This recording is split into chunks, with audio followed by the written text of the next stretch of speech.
क्या योगी आदित्यनाथ तीसरी बार उत्तर प्रदेश के मुख्यमंत्री बन पाएंगे? क्या अखिलेश यादव की समाजवादी लहर इस बार सत्ता की कुर्सी तक पहुंचेगी? और क्या मायावती की बीएसपी एक बार फिर किंग मेकर की भूमिका निभा पाएगी? जी हां, यूपी की सियासत में इस वक्त यही तीन सवाल हर गली नुक्कड़ और सोशल मीडिया पर सबसे ज्यादा चर्चा में हैं। 2027 का चुनाव भले अभी दूर हो, लेकिन ताजा ओपिनियन पोल ने प्रदेश के सियासी माहौल को पहले से कहीं ज्यादा गरमा दिया है। बीजेपी जहां हैट्रिक का सपना देख रही है, वहीं अखिलेश और राहुल गांधी की जोड़ी योगी रोको मिशन में पूरी ताकत झोंक चुकी है। दूसरी तरफ मायावती चुपचाप अपनी जमीन वापस पाने की कोशिश में है। इस चुनाव में मुद्दे बदल गए हैं। अब सिर्फ धर्म या जाति नहीं, बल्कि विकास, रोजगार और किसान सवालों पर जनता की राय बन रही है। तो आखिर जनता किसे दे रही है अपना समर्थन? कौन सी पार्टी है आगे और किसके लिए खतरे की घंटी बज चुकी है? देखिए हमारी ये खास रिपोर्ट हिंदी न्यूज पर, जहां आपको मिलेंगे वो आंकड़े जिनसे तय होगा यूपी की राजनीति का भविष्य।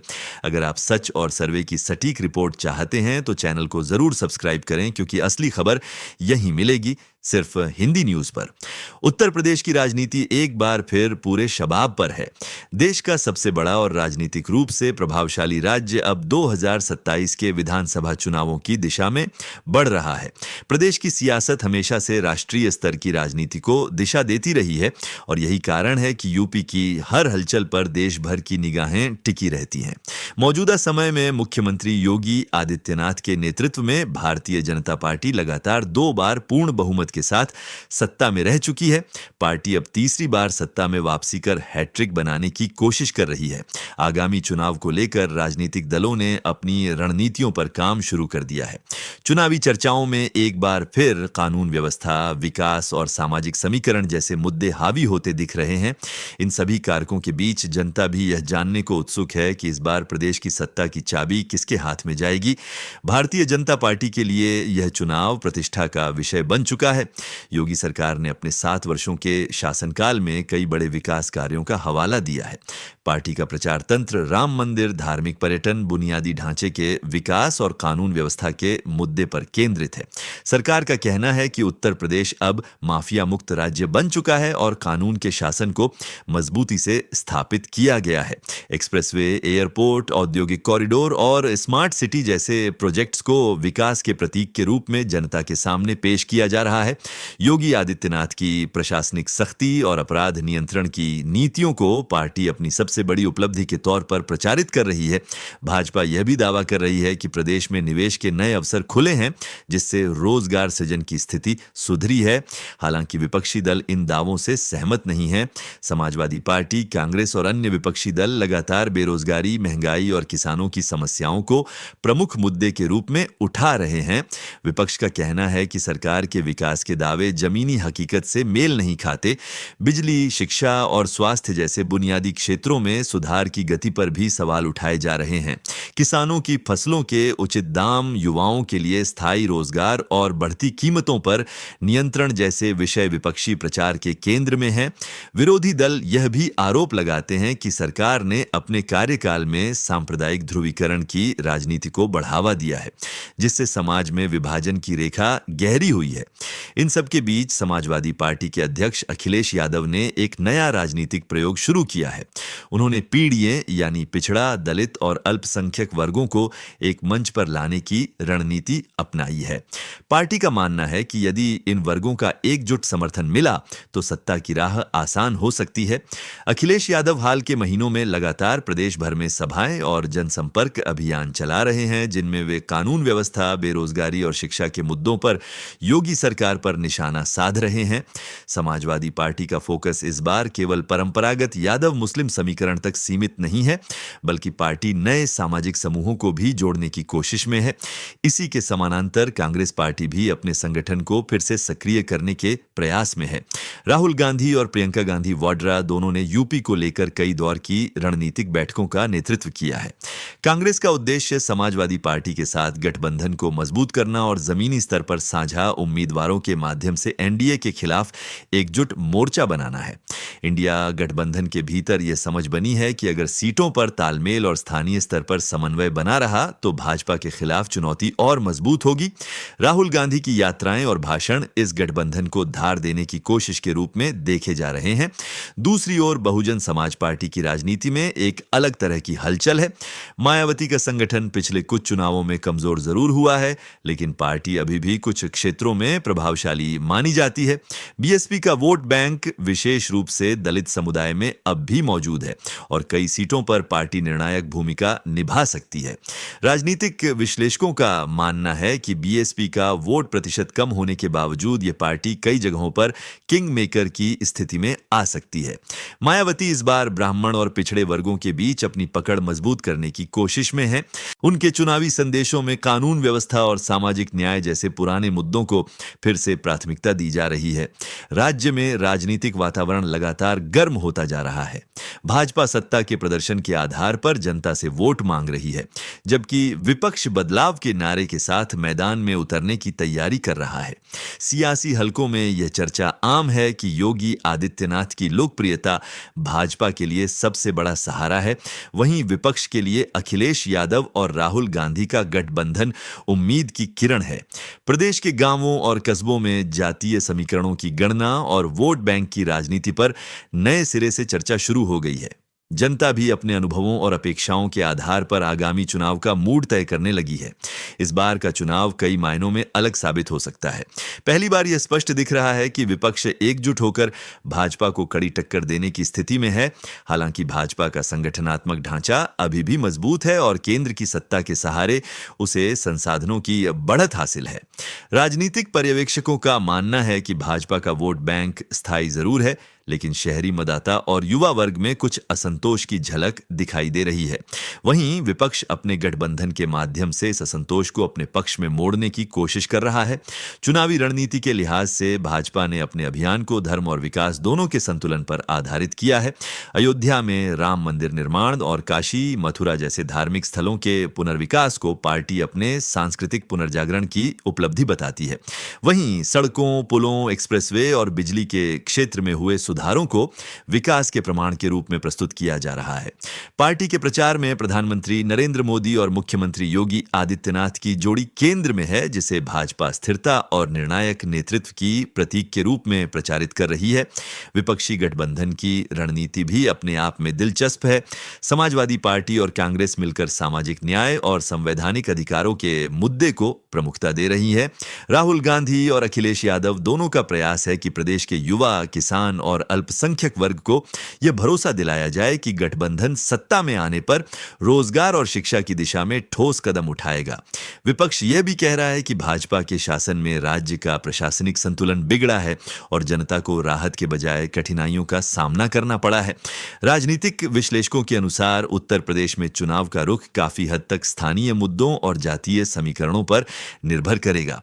पश्चिमी यूपी में किसान और जाट समुदाय का रुझान निर्णायक हो सकता है, जबकि पूर्वांचल में जातीय गठजोड़ और धार्मिक पहचान की राजनीति महत्वपूर्ण भूमिका निभाएगी। अवधी और बुंदेलखंड क्षेत्र में विकास कार्य और उम्मीदवार की छवि जैसे कारक प्रभाव डाल सकते हैं। भाजपा को अपने पारंपरिक वोट बैंक को बनाए रखना होगा, जबकि विपक्ष को नए मतदाताओं को जोड़ने की चुनौती रहेगी। मौजूदा राजनीतिक स्थिति में यह कहना जल्दबाजी होगी कि किस पार्टी को जनता का समर्थन अधिक मिलेगा। फिर भी यह साफ दिखाई दे रहा है कि मुकाबला इस बार बेहद कड़ा होने वाला है। भाजपा सत्ता में बने रहने के लिए अपने प्रशासनिक रिकॉर्ड पर भरोसा कर रही है, जबकि विपक्ष जनता की नाराजगी और सामाजिक समीकरणों के सहारे सत्ता में लौटने की कोशिश कर रहा है। मायावती की पार्टी यदि कुछ सीटों पर प्रभाव दिखा पाती है तो यह चुनाव त्रिकोणीय मुकाबले की दिशा में जा सकता है। चुनाव आयोग द्वारा आधिकारिक कार्यक्रम घोषित होने से पहले ही प्रदेश में माहौल चुनावी बन चुका है। सियासी दलों के बीच आरोप प्रत्यारोप का दौर तेज है और हर पार्टी अपने वोट बैंक को साधने के प्रयास में जुटी है। जनता के लिए यह चुनाव फिर से इस सवाल के इर्द गिर्द घूमता दिख रहा है कि क्या योगी आदित्यनाथ तीसरी बार मुख्यमंत्री बनेंगे या अखिलेश यादव सत्ता की वापसी करेंगे। उत्तर प्रदेश की जनता के लिए यह फैसला केवल सरकार बदलने का नहीं बल्कि राज्य के भविष्य की दिशा तय करने का भी होगा। राजनीतिक परिदृश्य के इस बदलते दौर में सभी दल अपनी रणनीतियों को अंतिम रूप देने में लगे हैं।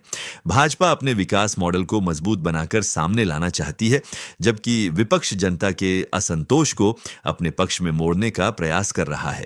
आने वाले महीनों में जैसे जैसे चुनाव नजदीक आएंगे, प्रचार अभियान और तेज होंगे और नए समीकरण बनते बिगड़ते दिखेंगे।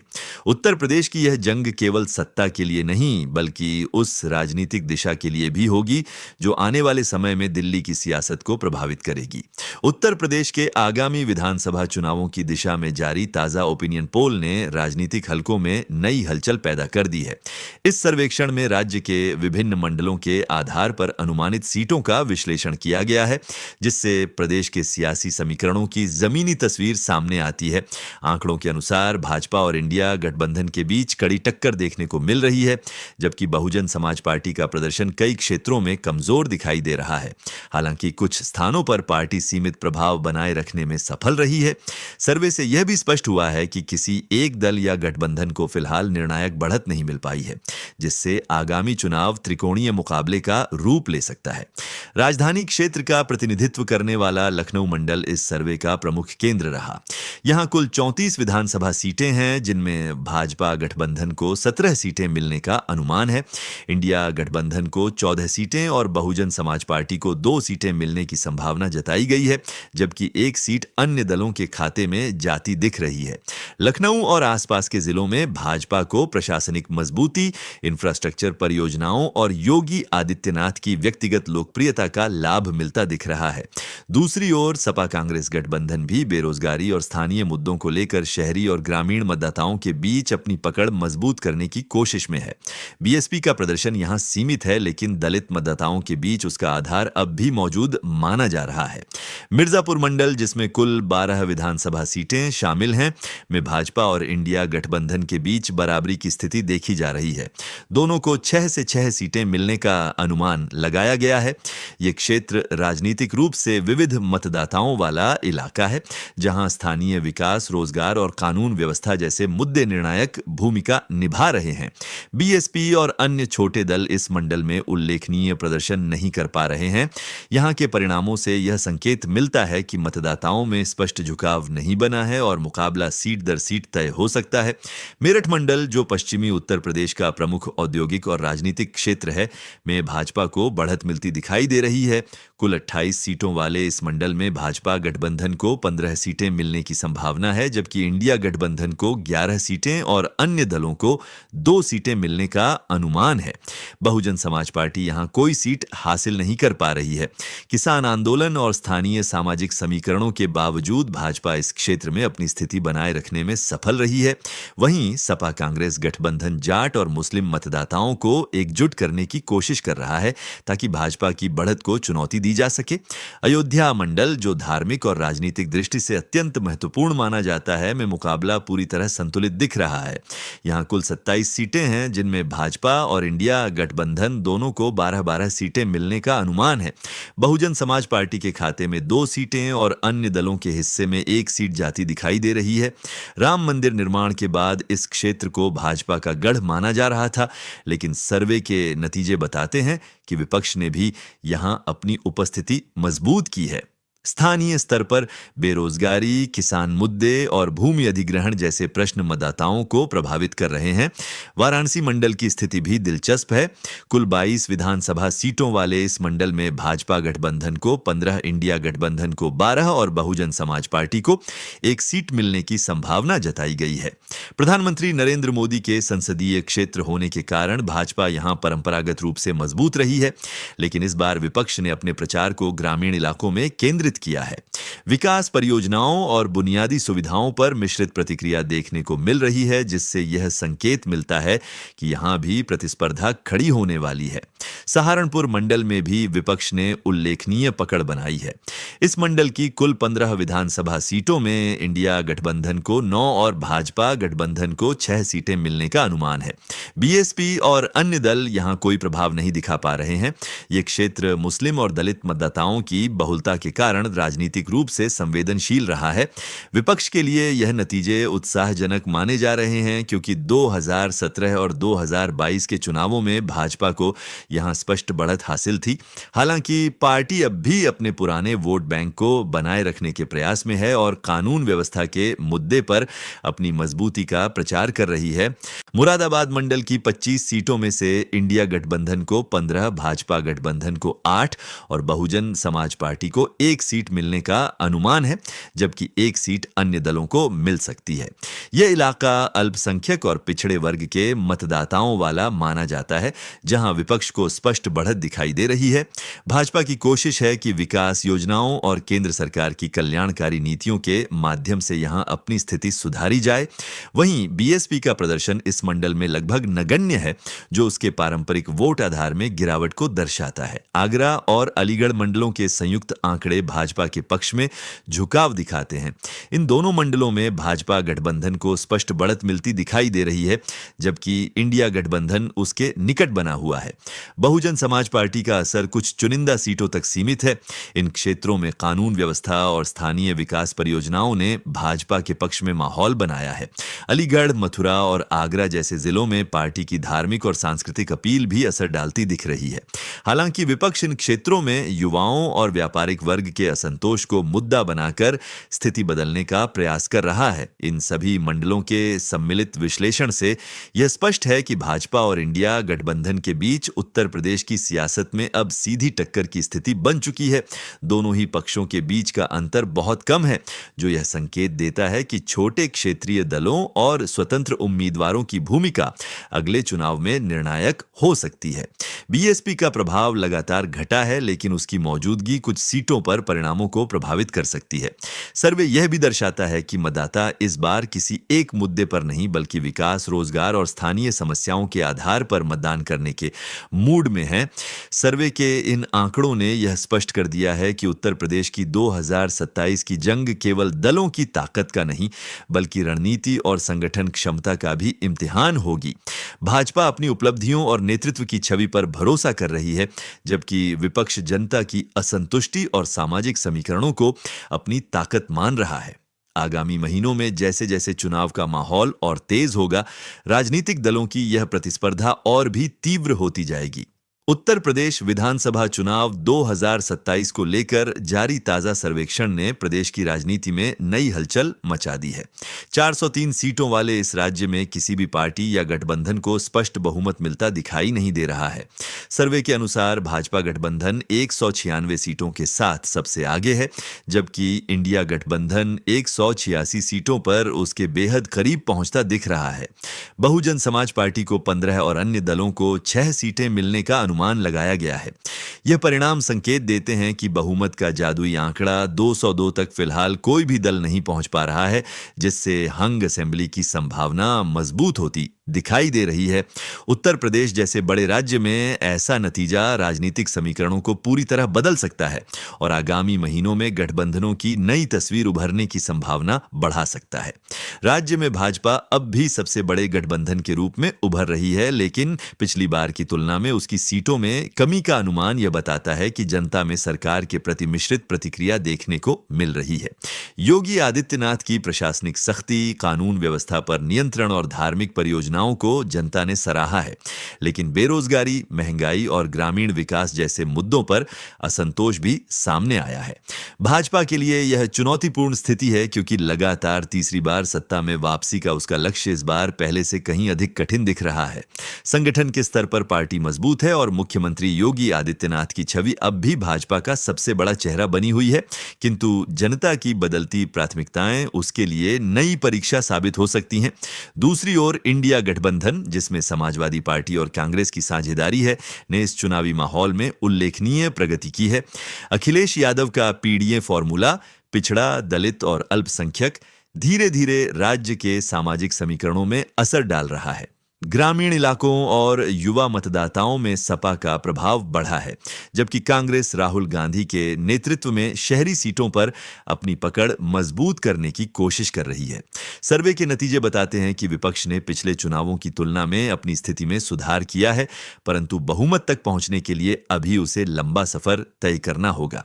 गठबंधन की यह मजबूती भाजपा के लिए मुख्य चुनौती बन सकती है, खासकर उन क्षेत्रों में जहां मुकाबला सीट दर सीट बेहद करीबी है। बहुजन समाज पार्टी के प्रदर्शन में इस बार भी गिरावट का अनुमान है। 15 सीटों के साथ बीएसपी सीमित दायरे में सिमटती नजर आ रही है। मायावती की पार्टी का वोट शेयर घटने के बावजूद विश्लेषकों का मानना है कि बीएसपी वोट कटवा फैक्टर के रूप में अहम भूमिका निभा सकती है। कई सीटों पर उसका पारंपरिक दलित वोट बैंक परिणामों को प्रभावित कर सकता है, जिससे भाजपा और इंडिया गठबंधन दोनों को नुकसान उठाना पड़ सकता है। पिछले 2 चुनावों में कमजोर पड़ने के बावजूद बीएसपी की उपस्थिति अब भी प्रदेश के राजनीतिक संतुलन को प्रभावित करने में सक्षम है। मायावती की रणनीति स्पष्ट रूप से स्वतंत्र लड़ाई लड़ने की है, जिससे वे किसी भी बड़े गठबंधन का हिस्सा बनने से बच रही है। सर्वे के अनुसार उत्तर प्रदेश की सियासत अब पूरी तरह त्रिकोणीय हो चुकी है। भाजपा और इंडिया गठबंधन के बीच सीधी प्रतिस्पर्धा है, जबकि बीएसपी तीसरे मोर्चे के रूप में निर्णायक भूमिका निभा सकती है। इस स्थिति से हंग असेंबली के आसार बढ़ते दिख रहे हैं। अगर ऐसा हुआ तो प्रदेश में गठबंधन राजनीति और दल बदल का दौर दोबारा शुरू हो सकता है। यह परिदृश्य न केवल राज्य की सरकार गठन प्रक्रिया को जटिल बनाएगा, बल्कि राष्ट्रीय राजनीति पर भी इसका असर पड़ेगा, क्योंकि उत्तर प्रदेश लोकसभा की 80 सीटों के साथ देश की सत्ता की दिशा तय करने में प्रमुख भूमिका निभाता है। सर्वे यह भी दिखाता है कि मतदाताओं का झुकाव अब किसी एक मुद्दे या भावना तक सीमित नहीं है।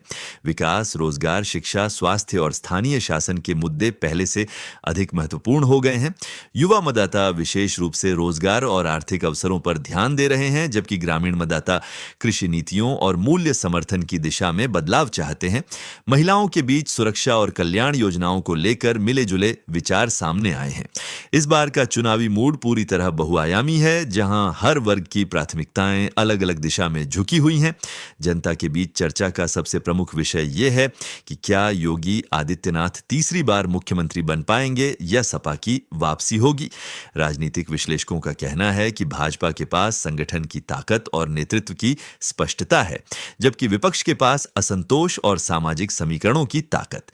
यह संतुलन आने वाले महीनों में प्रचार अभियानों, उम्मीदवार चयन और क्षेत्रीय गठबंधनों के आधार पर बदल सकता है। अगर इंडिया गठबंधन ग्रामीण इलाकों में अपनी पकड़ और मजबूत कर लेता है तो भाजपा की राह और कठिन हो सकती है। इस सर्वे में यह भी स्पष्ट हुआ है कि उत्तर प्रदेश की राजनीति अब पहले की तरह एक तरफा नहीं रही। मतदाता अब अधिक सजग और मुद्दा आधारित निर्णय लेने लगे हैं। जातीय और धार्मिक समीकरण अब भी प्रभावशाली हैं, लेकिन वे निर्णायक नहीं रह गए हैं।